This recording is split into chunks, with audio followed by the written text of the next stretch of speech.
Hey everybody, it's Natasha of NatashasKitchen.com, and with everybody being cooped up at home, it is a great time to master your pizza skills. I'm sharing all of our secrets to our family's favorite pizza dough.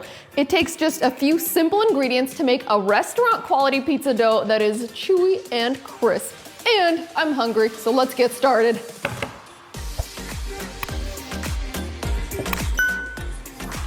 To make the pizza dough, you'll need 1 1/4 cups of warm water, not hot. Make sure it's between 105 to 110 degrees Fahrenheit. Add half a tablespoon of fine sea salt and 1 teaspoon of honey, then stir those together to dissolve. Sprinkle the top with half a teaspoon of active dry yeast and set it aside to proof for about 5 minutes. Meanwhile, fill a large mixing bowl with 3 1/3 cups or 420 grams of all-purpose flour. Create a well in the center for pouring in the liquids. Give that yeast mixture a quick stir, then pour it over the flour.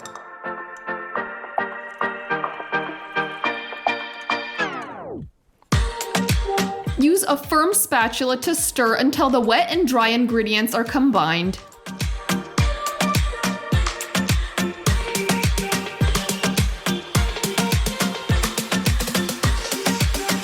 Next, knead the dough together by hand for about 2 minutes, or just until no streaks of flour remain and the wet and dry ingredients are really well blended.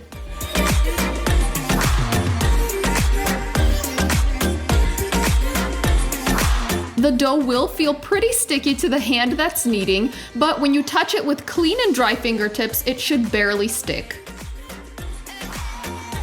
Next, cover the dough tightly with plastic wrap to make sure a film doesn't form on the dough, and let it rise at room temperature for about 4 to 5 hours or until it has doubled in size. It can rise a little faster in a warmer spot, but make sure it never goes above 110 degrees Fahrenheit while proofing the dough, or you can deactivate and kill the yeast. Once the dough has doubled in size, generously sprinkle your worktop with flour and scrape the dough out onto the floured surface. And I love using this flexible food scraper because it makes sure I get every bit of dough out of the bowl. And I will link to this and all of our favorite tools for making pizza dough in the notes. Lightly flour and turn the dough so it's not sticking to your hands, then divide it equally in half. This recipe makes 2 10 to 12-inch pizza crusts, so try to get them as even as you can. Now we're going to fold each piece of dough 8 times. Wrap your hands around the dough and fold the edges into the center. Turn the dough and repeat until you folded it 8 times. It's a little bit like closing a book. And this is a gentle fold. Make sure you're not squeezing the dough, and keep your hands lightly floured so the dough doesn't stick to your hands. With the last fold, seal the edges at the bottom and form a ball of dough. Place that with the seam side down. This is really easy, feels therapeutic, and I think you'll love it. Also, it's important to make the gluten threads in the dough stronger and to trap the carbon dioxide that's created by the yeast to create those beautiful bubbles that everyone loves in pizza dough. Transfer each piece of dough to a lightly oiled bowl. I'm just using a simple light olive oil here. It doesn't add any flavor. The oil just helps the dough to release easier later. Transfer the dough to the bowl with the seam side down, and you're gonna cover that tightly with plastic wrap and refrigerate for at least 24 hours and up to 5 days. This is called the cold fermentation stage, and it's really important to create those beautiful bubbles, and it really develops the flavor in the dough. This is how fancy pizza places make their dough. It's so easy and truly a make-ahead recipe. We have some dough here that has been proofing overnight. About an hour before you're ready to use it, pull that out of the refrigerator so it can come to room temperature. And a few minutes before you start making your pizza, you want to preheat your oven with a pizza stone in the center of the oven to 550 degrees Fahrenheit. You want to make sure the oven is fully preheated before you start forming your pizza. Transfer that room temperature dough onto a well-floured work surface, lightly dust the top, and start forming your dough. Start by gently pushing in the center of your dough with your fingertips. Now lift the dough and make sure there's enough flour on it so that it's not sticking to your hands. To form the pizza crust, roll the dough over your knuckles. I've created 2 fists and I'm just working around in a circle, leaving about a 1-inch crust. You want it thicker at the edges. This will make a 10 to 12-inch pizza, and keep in mind it'll shrink back slightly, so make it a little bit bigger than you think. Place the dough on a floured pizza peel. You'll notice the big bubbles that have formed in the crust. Make sure you don't pop them. You want them there and they will make your pizza look professional. Give the pizza dough a little shake on the pizza peel to make sure it's not sticking. You don't want it to stick to the peel while you're transferring it into the hot oven. Our pizza crust is formed and we're ready for some toppings. If you love red pizza sauce, I have a recipe for the best homemade red sauce on my blog and I will link to it in the notes. I also have a recipe for a creamy white Alfredo pizza sauce. This is our kids' favorite and the one they request the most often. I'll share links to both of these recipes. They are so easy, delicious, and take just 5 minutes to make. We're just gonna make a cheese pizza because that is the one my kids love the most. So sprinkle on a generous amount of shredded mozzarella cheese. And I would love to hear about your favorite pizza toppings in the comments.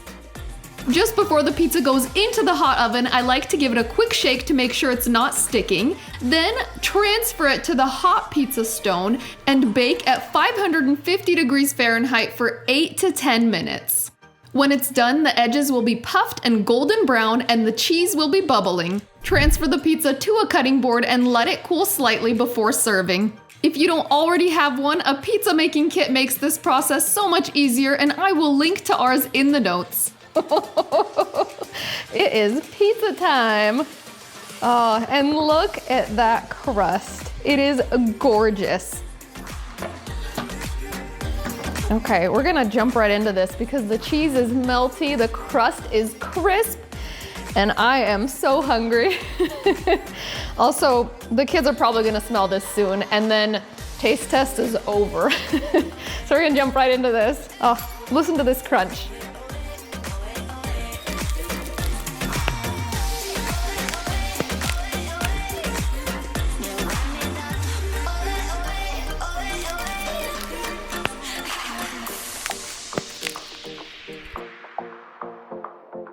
Of course, a cheese pull.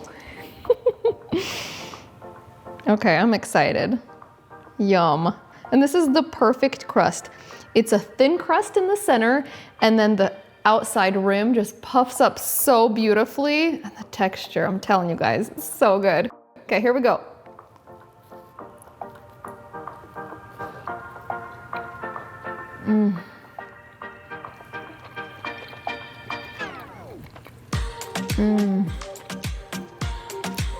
That homemade white pizza sauce is everything too. Make sure you try that recipe. It is super easy. Oh, you can really taste a little bit of garlic and Parmesan in the sauce. Delicious. And then I'm gonna get a bite of this crust because look at the texture there. Look at that. That is amazing.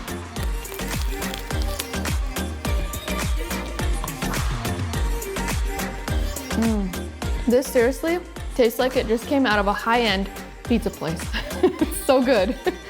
It is crisp and chewy and then baked to perfection. Cooking it on high heat like that crisps up the crust perfectly. And I love that this is a make-ahead recipe, so you can make balls of dough in the fridge. It just gets better with time. It tastes better and better as it rests. All right, the kids smelled the pizza and they want in on this taste test. We're gonna cut some big pieces for you. Da-da-da. Who gets the big one? Oh, David gets the big one. Okay. What do you think?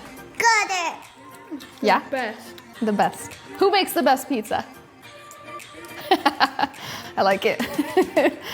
And I think Dad wants one too, right, Dad? Hold on, watch your fingers, watch your fingers. I'll bring it to him. I'll leave the brother. Hold on. Move those fingers. There, that's your cheesy part.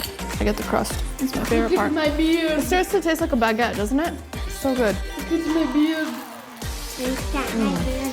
Look at my beard.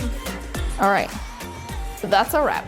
I hope you guys love this. I hope it becomes a family favorite for you. We'll see you in our next video. Wave, wave bye. Bye bye.